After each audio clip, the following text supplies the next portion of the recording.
it going, guys? Mutemoya back again with another video. So guys, I apologize for my previous video about this. The video didn't really have nice audio, so that's why I'm redoing the video. And yeah, so guys, the first thing we're going to do, we need to select the subject. But for us to do that, we Control J once, then come right here to select, and then select subject. And then after the subject is selected, come right here to zoom in your subject and make sure your selection is perfect. So come right here and pick your selection tool and let's add it. Make sure you use this add, and if you want to remove, you use the subtract. But for this one, we're trying to extend the selection more so that we won't select so much in. I don't know if you understand. So let's perfect the selection like that. Now this is looking okay for me. So what I'm going to do, I'm going to create a layer mask which will actually create a copy of the selection. So come right here and select layer mask. And if you want to bring back the selection, let's zoom out this. If you want to bring back the selection, press Control or Command on your keyboard and then select on the layer mask. Then Control J once to create a copy of this image subject alone, which we have selected right here. And then come back to your main subject where you create the selection and press Control and select the layer mask again, and then press inside the subject or the main image with the, you can see this is the subject alone, this is the image with the layer mask. So this is our source image, right? So what we're going to do, we're going to Control Shift and I to invert the selection, then Control J once to create a copy of the background. Up to that point, guys, I hope you guys are okay. But let's say, for example, you didn't really perfect your selection. You can always, let's delete all this. You can always come right here and let's delete. Let's press this and you can always come right here and go to select and then modify selection and then select expand. That in case maybe you just selected and you're editing so many photos and you just want your selection to be perfect, you don't need to go ahead and perfect your selection. And you can always set expand 2 or 3. Say okay. You can also go ahead to select modify and then say smooth, and you can always go ahead and say 2 or 3. Okay, now what we're going to do, Control J once and then come back right here to the image and select the selection or layer mask, and then come right here, press Control and select the layer mask right here, and then select back to your image, then Control Shift I to create an invert layer of the selection so that we can select the background, right? Perfect. So Control J once to select this background, and then come right here, select filter, blur, Gaussian blur. Guys, if I'm talking really fast, please forgive me. I'm trying to do this tutorial as fast as possible and hope you learn something from that.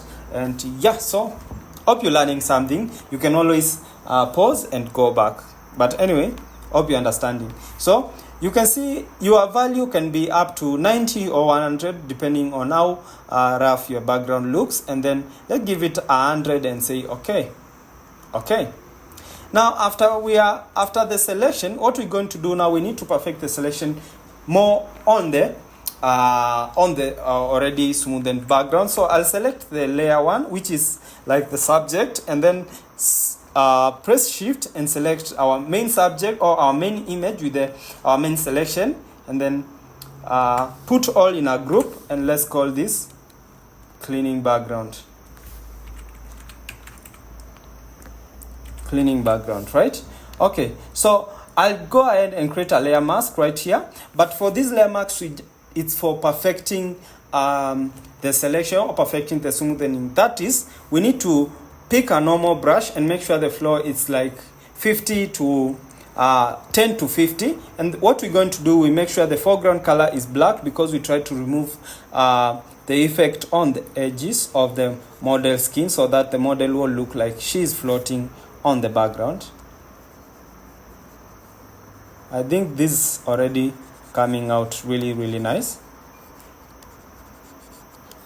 And then after that, remember we had a really nice shadow right here. So what we're going to do, let's reduce the opacity slowly up to somewhere like there so that we can see the effect perfectly and also our image look real.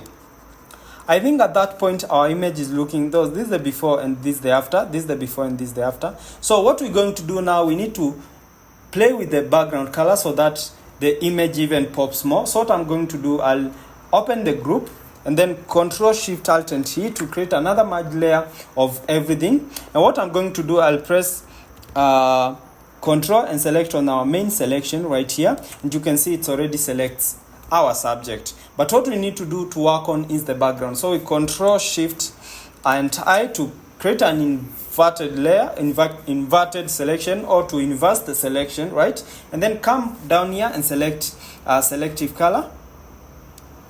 And then what we're going to do, remember, the only color which which covers all the colors in our image is the neutrals. And this, like, it's a neutral color. It can correct any part of our image, right? So we'll use neutrals to get a perfect color on the background. So what we're going to do, let's play around with the cyans to see. You can see you can change it to green, you can change it to maroon. That's why I'm saying the neutrals carry the neutrals carry all the colors of our image, all the colors. So let's play around with this so that we get the perfect. You can achieve any color with the neutrals, and then you can come right here and push this to that point, and let's come here, and we don't want to make it far from our main color from the background. So I feel this looking nice, but you can see on the hair we have some edges which are,